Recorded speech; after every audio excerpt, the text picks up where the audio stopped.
الحمد لله حمدا كثيرا طيبا مباركا فيه كما يحب ربنا ويرضى. أشهد أن لا إله إلا الله وحده لا شريك له وأشهد أن محمدا عبده ورسوله لا نبي ولا رسول بعده. اللهم صل وسلم على هذا النبي الكريم وعلى آله وأصحابه أجمعين. يا أيها الذين آمنوا اتقوا الله حق تقاته ولا تموتن إلا وأنتم مسلمون. وبعد. Bapak Ibu, rekan-rekan sekalian, semoga dimuliakan oleh Allah Subhanahu wa taala. Alhamdulillah, kita sangat bersyukur kepada Allah Subhanahu wa taala di siang hari ini. Tak terasa kita sudah memasuki hari berapa jemaah di Ramadan? Hari berapa? 22. Contekannya di atas biasa. Ya. Baik. Sebenarnya nggak tepat kalau 22.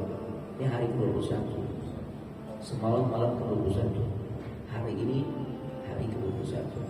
Karena kalender Hijriah itu dimulai dari ba'dal maghrib. Ya. Dan kita mengikuti pemerintah. Allah a'lam kalau di sini mengikuti ormas, tapi kalau mengikuti pemerintah ini masuk hari ke-21. Kenapa Ramadan harus menghitung hari? Ini bukan hanya berkaitan dengan kapan THR turun, bukan. Tapi ini berkaitan dengan sesuatu yang jauh lebih berharga dibandingkan THR. Insya Allah THR turun, ya. Atau udah turun jangan-jangan. Ya. Ada sesuatu yang jauh lebih berharga, jauh lebih bernilai dibandingkan THR, sehingga kita perlu menghitung hari berkaitan dengan Ramadan. Yaitu bagaimana kita harus menyusun strategi mempertahankan semangat ibadah di puncak Ramadan, yaitu fil ashril awakhir min Ramadan, di 10 hari terakhirnya. Ya. Karena puncak Ramadan itu 10 hari terakhir, dimulai startnya itu semalam, malam ke-21. Di situ dimulai puncak Ramadan. Kenapa dikatakan puncak Ramadan? Kenapa dikatakan itu termasuk dari babak finalnya Ramadan? Karena di 10 hari terakhir terdapat satu malam yang nilainya sangat luar biasa. Yaitu nilainya lebih baik dibandingkan 1000 bulan. Malam apakah itu? Lailatul Qadar. Ya, Allah tegaskan di dalam surah Al-Qadar, surah yang kita semua, ana yakin kita sudah menghafalnya. Lailatul Qadri khairun min alfi syahr. Malam kemuliaan atau Lailatul Qadar ini nilainya lebih baik, khair. Bukan yusawi, kalau yusawi itu sama. Allah katakan khair min alfi syahr. Lebih baik, lebih dahsyat, lebih berharga dibandingkan 1000 bulan. 1000 bulan ini masa yang sangat panjang, yang kalau kita mau jadiin tahun itu kisaran 83 tahun lebih. Dan masa 83 tahun ini waktu yang sulit kita bisa rasakan. Ya, Ustaz kok pesimis? Enggak, anak enggak pesimis, tapi anak mengajarkan realistis. Umat Nabi Muhammad sudah diberikan bocoran jatah usianya berapa hidup di alam dunia, durasinya berapa lama nih kita hidup. Kata beliau, a'maru ummati baina 60 ila 70. Rata-rata umur umatku itu rentang antara 60 sampai 70. Jarang sekali atau sedikit sekali yang usianya di atas 70 tahun. Kebanyakan itu 60, 70. Yang kurang juga banyak. Tadi Lailatul Qadar senilai berapa tahun? 83. Ya Allah. Ini malam yang luar biasa dahsyatnya. Artinya apa sih? Kalau kita beribadah di momen 10 hari terakhir, di mana di momen 10 hari terakhir ini, disitulah Allah tempatkan ada Lailatul Qadar. Saat itu bertepatan kita sedang beribadah kepada Allah. Apakah lewat sholat kita, ya, sholat isya, sholat tarawih dan sebagainya. Kemudian atau bacaan Al-Quran kita, atau doa kita, atau sedekah kita, serta ibadah-ibadah lainnya bertepatan saat itu adalah Lailatul Qadar. Maka nilai amalan kita seperti kita mengerjakan kurang lebih sekitar 83 tahun atau lebih dari 83 tahun. Ini sesuatu yang kalau kita kerjakan secara normatif susah ya. Susah. Kita jangankan 83 tahun isinya semua ibadah. Sehari semalam ibadah mulu. Ada yang sanggup? Nggak ada yang sanggup. Jangankan sehari semalam. Ya.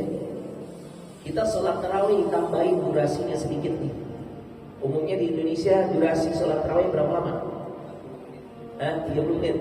Nah, itu realistis juga. 30 menit. Andai pun 40 atau 45 menit biasanya ditambahin untuk. Nah, 30 menit. Ya Allah, 30 menit saja ketika ada imam, mungkin imamnya diundang dari luar DKM. Imam dari luar dan dia hafil Quran. Dia baca atau dia pimpin sholat tarawihnya lebih dari biasanya. Mungkin jadi 40 atau 45 menit. Ya, bagaimana reaksi jemaah? Mulai resah. Kadang-kala jadi radang dadakan gitu ya. Bikin deher-deher buatan. Kasih kode ke imam biar cepat-cepat selesai. Ya. Nah itu malam Lailatul Qadar dahsyat sekali. Itu nilainya seperti kita mengerjakan ibadah selama 1000 bulan, bahkan lebih baik. Jadi sayang banget kalau kita tinggalkan momen-momen terbaik tersebut ya tanpa melaksanakan ibadah. Kita luput mengerjakan ibadah yang pada akhirnya kita kehilangan kesempatan untuk dapat Lailatul Qadar. Jadi mendapatkan Lailatul Qadar itu jangan difahami ntar kalau dapat Lailatul Qadar mukanya jadi tambah cakep, bukan. Aku jadi punya kesaktian di film, ya di film begitu. Gak ada begitu. Ini berkaitan dengan bagaimana kita mendapatkan keuntungan dari sisi amal ibadah yang dicatat oleh Allah seperti kita mengerjakannya ya selama 1000 bulan. Ini jemaah. Ya, karena kadang-kala orang memahaminya orang kalau dapat Lailatul Qadar dia mukanya tambah klimis, tambah putih, ya enggak lah. Kesian kalau emang Allah udah takdirkan kulitnya hitam. Ya. Jadi bukan hal-hal seperti itu. Kita mencoba untuk mengilmui ya bagaimana kita bisa meraih Lailatul Qadar.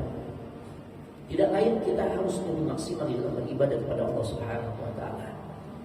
Ya, karena parameter seseorang untuk dapat Lailatul Qadar yaitu di saat di malam tersebut dia mengerjakan ibadah. Terlebih kalau dia lebih meningkatkan lagi kualitas ibadah. Makanya Nabi sallallahu alaihi wasallam ketika memasuki 10 hari terakhir, apa aktivitas yang beliau lakukan? Apa yang beliau? Iya. Ya digambarkan oleh Ibunda Aisyah, "Idza dakhala al-'ashr", kalau memasuki 10 hari terakhir Ramadan.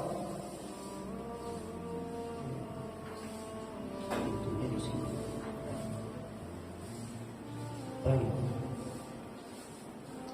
Untuk yang salah, anak berikan tambahan ilmu. Karena ini lalu lalangnya perempuan. Ya. Jadi sebagai sholatnya jangan di tempat lalu lalang perempuan. Bisa memutus sholat kita. Ya. Kalau misalnya masbuk, ambil posisi di sana yang enggak lalu lalang perempuan. Karena di antara pemutus sholat seseorang ketika melintas, yang pertama al-himar, keledai. Yang kedua, di Indonesia nggak ada keledai aman. Yang kedua, kalbul aswad, anjing hitam. Yang ketiga, wanita yang telah mengalami masa haid lewat. Ya, jadi siapa yang masbuk arahkan jangan di situ, tapi di sana. Ya karena di situ ternyata kan lalu-lalang perempuan. Baik, kita lanjutkan sampai mana tadi? Ada break dikit ya. Ibunda Aisyah mengatakan ketika memasuki 10 hari terakhir Nabi SAW syadda bi'sarahu, mengencangkan ikat pinggangnya. Maksudnya apa?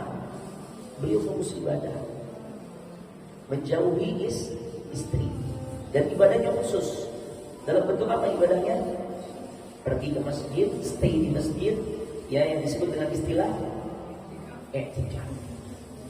Kita memang nggak bisa yang full. Kenapa? Kita masih menjalani aktivitas di pagi hari seperti kerja ya dan aktivitas lainnya. Nggak apa-apa. Cuma paling tidak kita ahya lailahu, hidupkan malam harinya, tambahin porsi ibadah kita di 10 hari terakhir. Jadi kalau habis tarawih pulang, ya kan biasa gitu ya. Bahkan kita dapati fenomena tarawih belum kelar.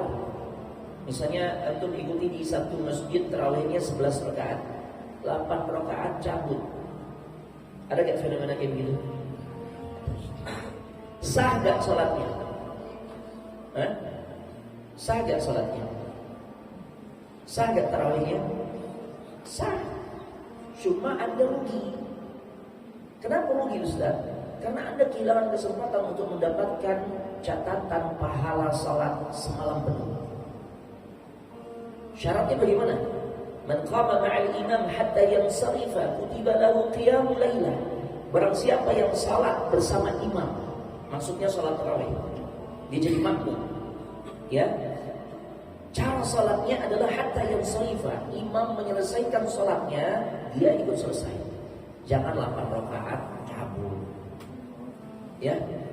Entah witirnya di rumah aja Ustaz.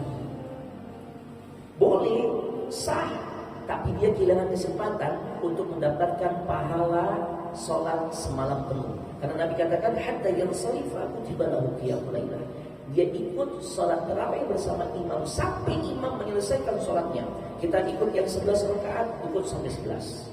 Ikut di satu masjid yang 23 rakaat, ikut sampai 23. Ikut di satu masjid yang 13 rakaat, maka ikut 13. Tapi kayaknya nggak ada di Indonesia 13 nih. Di Indonesia berapa? 11 dan 23. Ya memang 13 jangan dibikin banyak. Walaupun itu riwayat sahih dari Abdullah bin Abbas. Yang 11 riwayat Ibunda Aisyah. Yang 23 riwayat Hafsah, Ibunda Hafsah. Dan juga ayahanda beliau Umar ibn Al-Khattab. Yang 13 riwayat Abdullah bin Abbas, tentunya Nabi, yang beliau sering melihat Nabi kalau salat malam, kalau diperhatiin 13 rakaat, 13 rakaat. Ya, 13 rakaat. Bahkan lebih dari itu. Ya. Di Mekah, di Madinah, itu kalau momen 10 hari terakhir nih 33 rakaat. Nah, tapi di Indonesia cukup 2 saja. 11, 23. Bikin yang 13 makin ramai.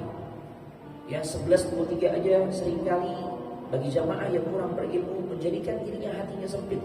Merasa diri paling benar, ketemu di jalan, papasan, enggak menunaikan hak muslim terhadap muslim lainnya. Enggak mau salam. Yang 11 mengatakan 23, beda. Yang 23 mengatakan 11. Padahal dua-duanya dilakukan oleh Nabi sallallahu alaihi wasallam. Jadi ikuti sampai selesai. Ya, agar kita mendapatkan catatan pahala seperti mengerjakan sholat semalam penuh. Bagaimana kalau ternyata malam tersebut adalah Lailatul Qadar? Maka akan semakin dahsyat nilai pahala sholat malam kita juga. Ya, makanya di beberapa masjid kita melihat ya ada fenomena menambah jumlah rakaat atau menambah sesi sholat malamnya. Benar kan? Selain yang ba'da isya, nanti ada juga yang sesi qiyamul lail. Itu juga diterapkan di Mekah dan Madinah, di Masjid Nabawi dan di Masjid Al-Haram. 20 rakaat ba'da isya, nanti nyambung tengah malam setengah 2 sampai 15 menit kurang lebih sebelum subuh. 13 rakaat. Jadi total berapa? 33. Masya Allah.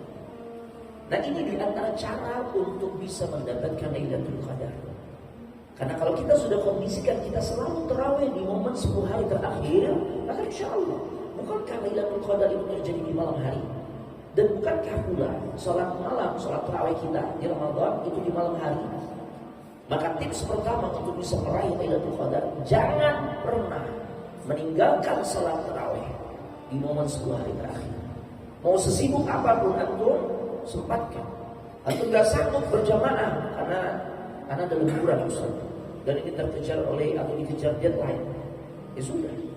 Tapi pulang atau enggak pulang mungkin kerjakan di kantor. Bukankah sholat tarawih bisa dikerjakan sendiri? Ya, kerjakan. Ini cara meraih Lailatul Qadar yang pertama. Dan ini sebenarnya cara minimalis. Karena kalau mau cara maksimalis, stay di masjid. Ya, stay di masjid, iktikaf. Nabi 10 hari full. Ya, 10 hari terakhir beliau full di masjid, meninggalkan para istrinya. Masya Allah.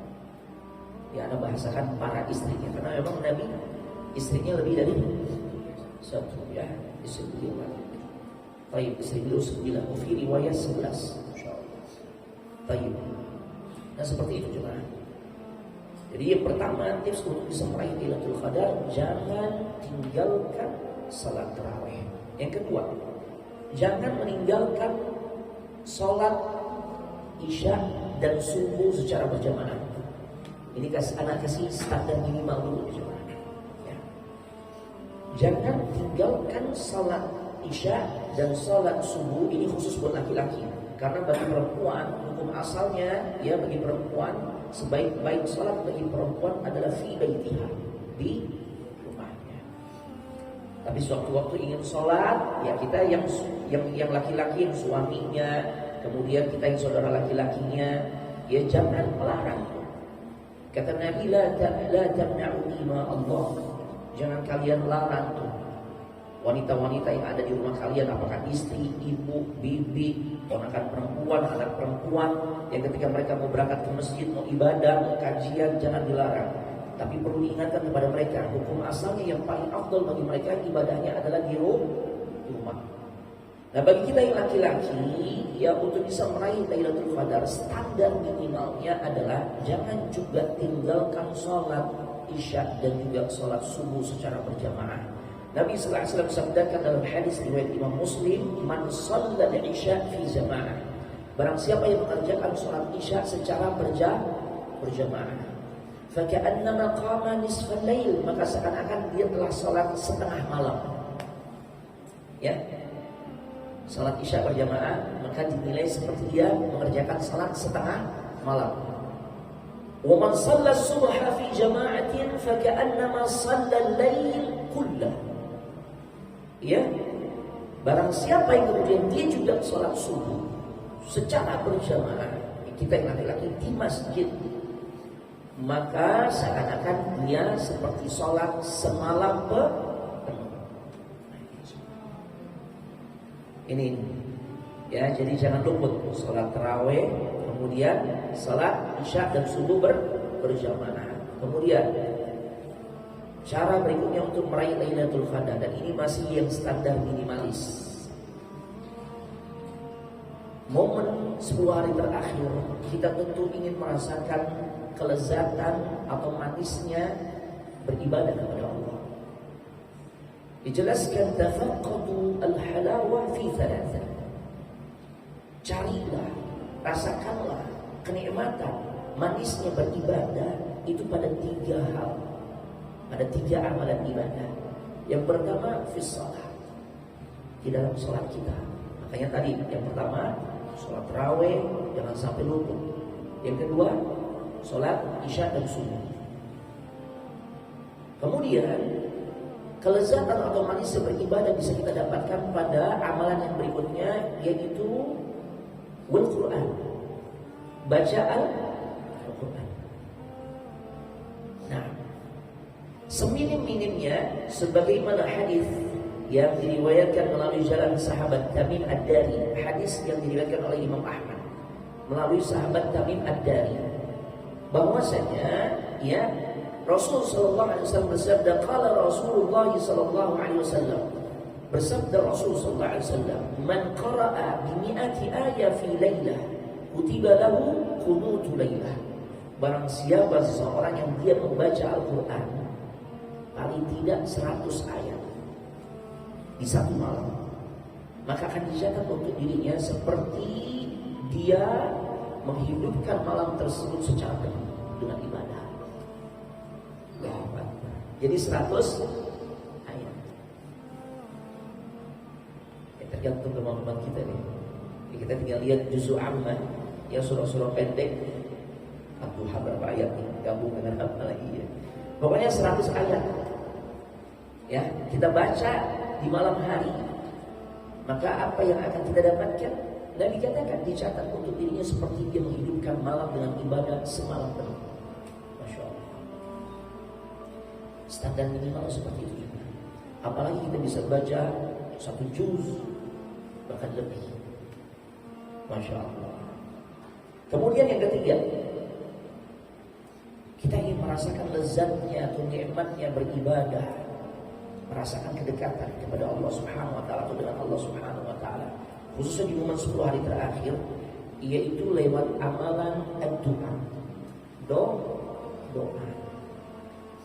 Makanya secara khusus Ibunda Aisyah pernah beliau bertanya kepada Nabi sallallahu alaihi wasallam, minta nasihat, minta petunjuk.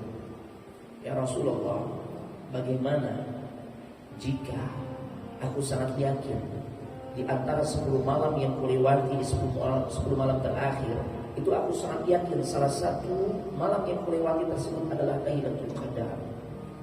Doa apa yang aku panjatkan kepada Allah Subhanahu wa taala?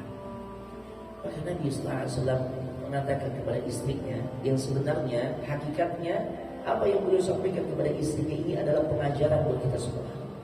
Rasul ajarkan doa, dan doanya itu sebenarnya sangat ringkas, tapi doa inilah yang merupakan doa terbaik yang seharusnya menghiasi malam-malam 10 hari terakhir yang akan kita lewati. Doanya berbunyi, Allahumma innaka afuwun tuhibbul afwa fa'fu anni. Kalau ada yang menambahkan lafaz ya karim, itu berasal dari riwayat yang dhaif. Ada kita suka dengar Allahumma innaka afuwun karim atau tuhibbul afwa fa'fu anni ya karim, misalnya begitu. Itu riwayatnya dhaif. Kalau yang sahih tanpa penambahan ya karim, ya terserah saja Anda sampaikan. Ya, mana yang sahih? Ini kan kajian ilmiah. Ya, Anda sampaikan riwayat-riwayat yang sahih, yang jaminan mutu, yang infonya valid. Ya, nah, walaupun masalah aplikasinya ya masing-masing. Nah, yang ingin meraih konsep ibadah atau melaksanakan satu ibadah yang peluang ibadah ini diterimanya itu besar, maka ikuti riwayat yang sahih. Nah, doa ini sudah sangat cukup juga untuk menghiasi malam-malam istimewa di 10 hari terakhir yang kita lewati. Mungkin ada di antara kita mengatakan, Ustaz, pendek banget nih Ustaz, masa cuma begini doang nih? Nabi ajarkan doa yang kita ucapkan di momen 10 hari terakhir yang di situ pastinya ada Lailatul Qadar. Cuma Allahumma innaka afuwun tuhibbul afwa fa'fu anni. Memang itu. Kalau kita menggali, mengkaji riwayat-riwayat hadis Nabi sallallahu alaihi wasallam yang sahih tentang doa di 10 hari terakhir di momen Lailatul Qadar, ya memang doa itu. Cuma cukup enggaknya ini tergantung kita. Saat berdoa mengungkapkan kepada Allah dengan untayan kalimat yang seperti itu, bagaimana caranya? Kalau hanya sebatas keluar lewat lisan, mungkin kita masih berharap ada doa lain untuk tambahan kita baca di momen 10 hari terakhir. Kalau keluarnya cuma lewat lisan, karena kebanyakan kita kan punya sifat bosan kan. Tapi kalau doa ini saat kita ucapkan lewat lisan, dan di sisi lain juga keluar dari lubuk hati yang paling dalam, maka sepertinya doa ini sangat cukup jemaah. Bagaimana caranya? Di saat kita mengatakan Allahumma innaka afuwun, wahai Allah, sesungguhnya Engkau Maha Pemaaf ya Allah. Tuhibbul afwa, Engkau mencintai orang-orang yang meminta maaf kepada dirimu ya Allah. Fa'fu anni, maafin aku ya Allah. Sambil hati ini berucap, mengungkapkan al-i'tiraf, pengakuan dosa kita di hadapan Allah. Ya Allah, Engkau telah memberikan kehidupan untuk diriku ya Allah. Aku bisa hadir ke alam dunia, menikmati semua fasilitas yang Engkau berikan, menghirup oksigen dengan bebas, gratis, gak ada tagihan. Engkau berikan saya pekerjaan yang dengannya saya bisa memiliki kehidupan yang mapan, lebih dari cukup. Engkau berikan pasangan hidup, Engkau berikan keturunan, Engkau berikan kendaraan, tapi aku justru melakukan kesyirikan, dosa terbesar yang paling membinasakan. Tapi di malam hari ini aku memohon ampun kepadamu ya Allah. Aku tidak akan mengulanginya lagi ya Allah. Allahumma innaka afuwun, wahai Allah, sesungguhnya Engkau Maha Pemaaf. Tuhibbul afwa, Engkau mencintai orang-orang yang minta maaf. Fa'fu anni, maafin aku ya Allah. Saat kita ucapkan lagi Allahumma innaka afuwun tuhibbul afwa fa'fu anni, kita sebutkan lagi itu. Akui dosa kita ya Allah, 5 tahun, 6 tahun, 7 tahun, atau bahkan 10 tahun, atau bahkan lebih. Saya jauh darimu ya Allah, saya tinggalkan sholat, padahal sholat adalah ibadah yang pertama kali mau akan hisab ya Allah. Saya tidak laksanakan ya Allah. Padahal orang-orang yang sholat saja masih mendapatkan ancaman. Tatkala Engkau berfirman fawailul lil musallin, maka kecelakaanlah buat orang-orang yang sholat. Siapa mereka? Alladzina hum an salatihim sahun, itu orang-orang yang lalai di dalam sholatnya, mengulur-ulur waktu sampai waktunya habis, atau dia mengerjakan sholat dengan cara asal-asalan,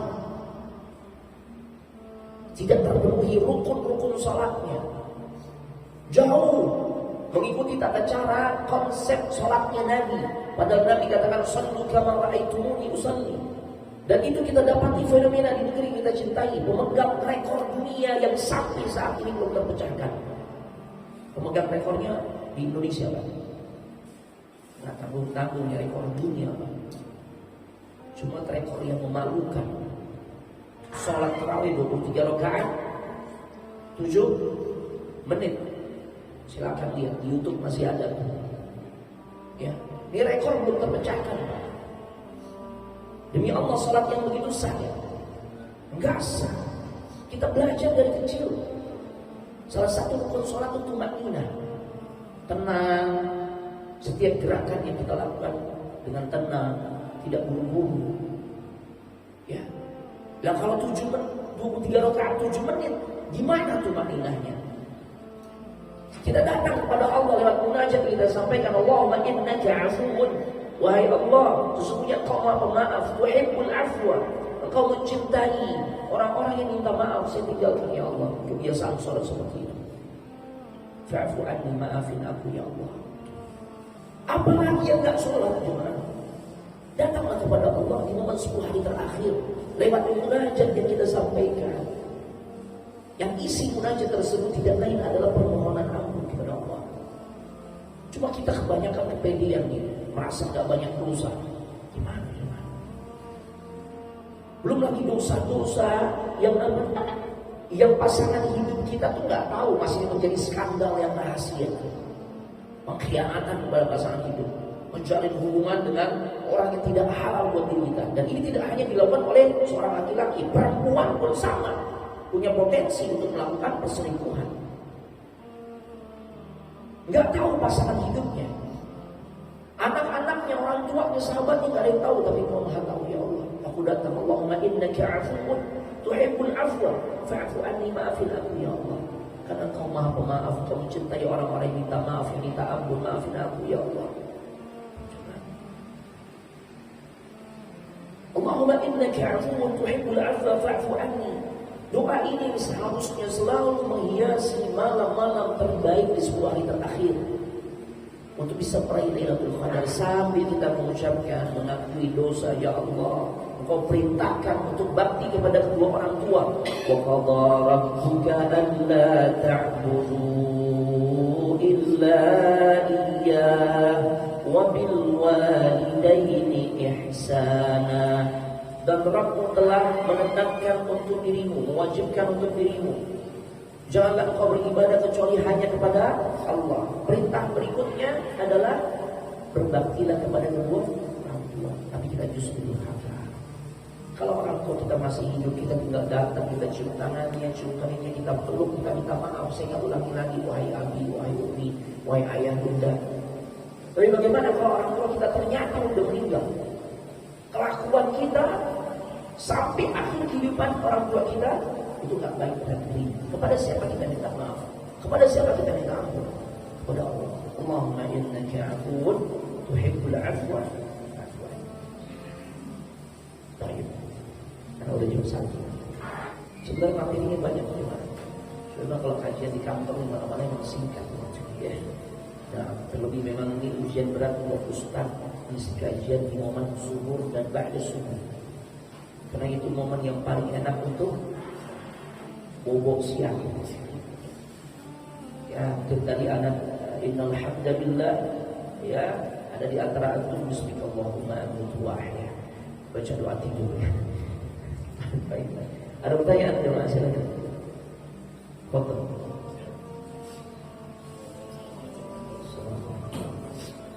Jadi ada beberapa pertanyaan Ustaz. Yang pertama, kalau selama puasa kan infonya doa kita tuh akan saja dan Ustaz ya. Iya. Dari sahur sampai buka itu. Ya. Yang pertama, bagaimana kita bisa tahu tanda-tanda doa kita itu akan dikabulkan di bulan puasa ini.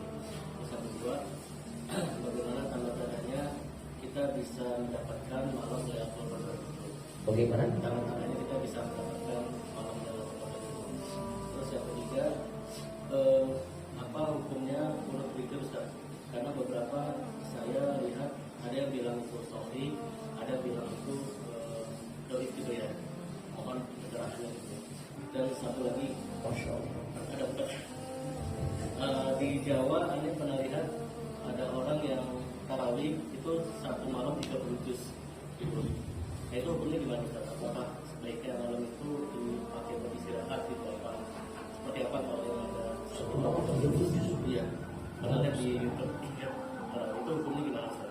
Apakah lebih baik kita istirahat atau yang itu bagus untuk pahala? Masya Allah. Iya, iya, iya. Anda jawab untuk masalah kunut witir. Ini sebenarnya sahih. Bahkan kunut witir ini tidak hanya kita kerjakan di momen Ramadan saja. Witir ini kan bagian dari rangkaian sholat malam. Ya. Maka kalau kita mengerjakan witir di luar Ramadan sekalipun, itu sebenarnya juga disunahkan untuk melaksanakan kunut. Karena dicondong mengikuti pandangan ulama yang mengatakan riwayat tersebut bersahih. Di Ramadan memang ada riwayat yang menjelaskan Nabi sallallahu alaihi wasallam ya, itu witirnya fi nisfi Ramadan, di pertengahan Ramadan. Makanya didapati atau kita dapati di beberapa tempat kunut witirnya itu masuk di pertengahan Ramadan, di malam ke-15. Tapi sebagian lagi mengatakan min awal Ramadan, dari awal Ramadan. Ya, anak ikuti kemarin belum lama anak bawa jemaah umrah. Ya, di Ramadan juga dari awal Madinah. Ya, baik. Jadi sebenarnya ini memang masalah yang diperselisihkan. Cuma ada lebih condong mengikuti pandangan ulama yang mengatakan riwayat yang kuat. Jadi silakan maksimalkan, karena ini momen terbaik kita untuk berdoa. Kemudian yang berikutnya ada banyak yang seingat anak ya, yang 30 juz per malam. Kalau memang bisa memenuhi bacaan Al-Quran yang tartil, bagus. Cuma kalau akhirnya nggak jelas bacanya kayak gimana, ya karena 30 juz. Wallahi ana belum pernah mendapati satu riwayat secara pribadi, ya, ana belum pernah mendapati riwayat hadis bahwasanya Nabi atau para sahabat membaca atau melaksanakan sholat tarawih di Ramadan itu sekaligus 30 juz selesai. Kalau yang Anda dapati riwayat di antaranya di masa Khalid bin Quraisy per malam 10 juz. Ya. Jadi 3 malam khatam. Karena permasalahannya ini, kalau 30 juz, orang yang di belakangnya juga harus orang yang mumpuni itu untuk mengoreksi. Maka ini sebenarnya tidak terlalu utama yang seperti ini. Terlebih kondisinya belum tentu jamaahnya sanggup. Ya, belum tentu. Karena ibadah kita, salat tarawih kita akan menjadi sebab dosa kita diampuni. Itu syaratnya 2. Man qama ramadhana imanan wa ihtisaban ghufira lahu ma taqaddama min dhanbi. Barang siapa yang melaksanakan salat malam di Ramadan, itu salat tarawih dengan penuh keimanan, ikhlas. Yang kedua, ihtisab. Ihtisab ini happy menjalaninya. Maka kalau syarat yang 2 ini terpenuhi, tarawihnya akan menjadi sebab dosa diampuni. Khawatirnya kalau terlalu panjang, apa yang terjadi? Ya, orang bukan senang jemaah, justru ngedrum. Jangan sampai begitu dia ada yang mampu di masjid tersebut, waduh, gue salah masjid. Pokoknya besok mau kagak lagi kesini. Ada ihtisab nggak? Ada rasa senang nggak? Makanya kita dapat riwayat Nabi itu sampai pertengahan malam. Agak lebih panjang lagi sepertiga malam. Kalau pertengahan malam menjelang jam 12 selesai. Kalau yang lebih panjang lagi menjelang ya setengah 2. Sahabat saya itu minta nambah. Apa kata Nabi sallallahu alaihi wasallam? Sudah cukup.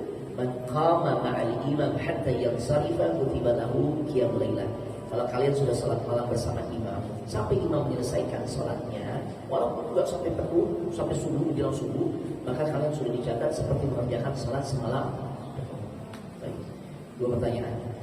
Tadi yang kedua kata kuncinya aja. Tanda-tanda dapat Lailatul Qadar. Ya. Tanda-tandanya dia orang makin baik. Kualitas ibadahnya makin baik, akhlaknya makin baik, akidahnya makin baik. Karena orang ini baru saja diberikan limpahan kebaikan. Ya. Jadi jangan berharap dari sisi fisik ya, kulit makin putih, jidat hitam. Ada ini makin baik. Karena sebenarnya ciri-ciri orang yang ibadah diterima, ya di antaranya tentu dia dapat Lailatul Qadar. Yang pertama, ini sebenarnya bahasa di Syawal, nah, yaitu dia mendapatkan wa min thawabil hasanati al-hasanatu ba'daha. Dia diberikan penghargaan oleh Allah berupa diberikan kemudahan untuk melanjutkan ketaatan berikutnya. Jadi ukurnya kalau kita ini hebat ibadah di Ramadan saja, hati-hati. Ini ciri orang yang boleh jadi tidak diterima ibadahnya. Karena orang yang ibadah yang diterima, dia akan melanjutkan pada fase berikutnya. Karena kita ini hamba Allah, bukan hamba Ramadan.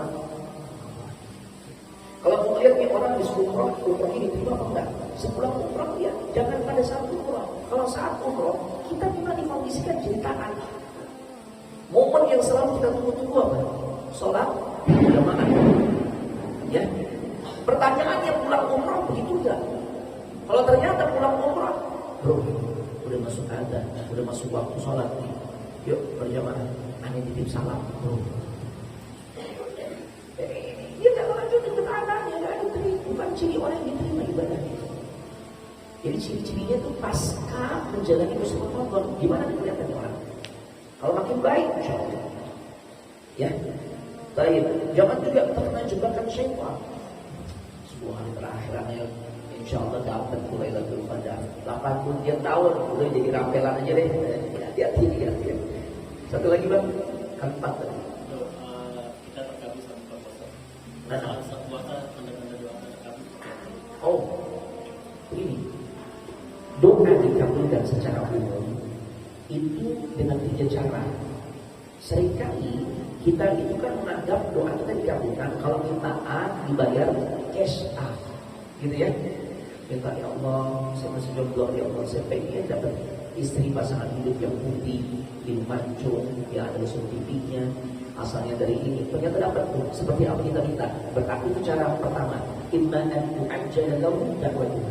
Dikabulkan sesuai apa yang dia minta. Yang kedua, wa imma an yadakhiraha lahu fil akhirah. Dikabulkan ada kalanya dalam bentuk ditunda pengambilan ini akhirat.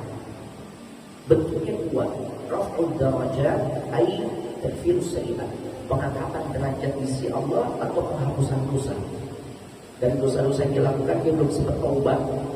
Ternyata yang Allah jadikan sebagai sarana menghapuskan dosa-dosa yang belum dia taubat kepada Allah, yang dia belum bertobat kepada Allah, itu lewat doa yang pernah dia sampaikan kepada Allah, permintaan yang dia pernah sampaikan kepada Allah saat di dunia, belum dikabulkan di dunia, di akhirat. Bentuknya untuk menghapuskan dosa-dosanya. Ya. Nah, atau mengangkat derajat dirinya di sisi Allah. Yang ketiga, wa imma an yasrifa minas su'i mislaha. Enggak dikabulkan seperti apa yang kita minta. Minta A, dapatnya A. Enggak dikabulkan dengan cara seperti itu. Enggak dikabulkan juga dalam bentuk penundaan di akhirat. Tapi dikabulkan dengan cara yang ketiga, yaitu doa tersebut tidak dikabulkan dalam wujud seperti yang dia inginkan, tapi diganti dalam bentuk pengalihan dirinya agar tidak tertimpa bala kemarian.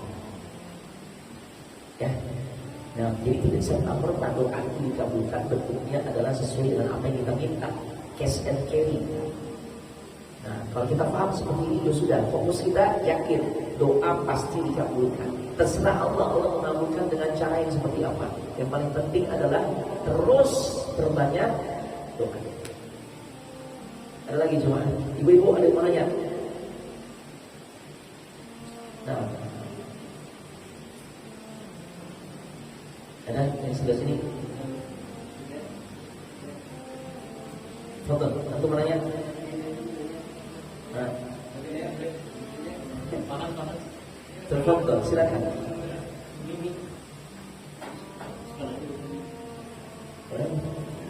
Ini Lailatul Qadar, 10 hari terakhir. Jika tidak ada, maka kita cukup sampai di sini. Ada maaf sudah banyak hilaf dan tentu kita maafkan kepada Allah. Ya, tutup dengan doa kafaratul majlis. Subhanallah wa bihamdik, asyhadu an la ilaha illa anta, astaghfiruka wa atubu ilaik. Assalamualaikum warahmatullahi wabarakatuh.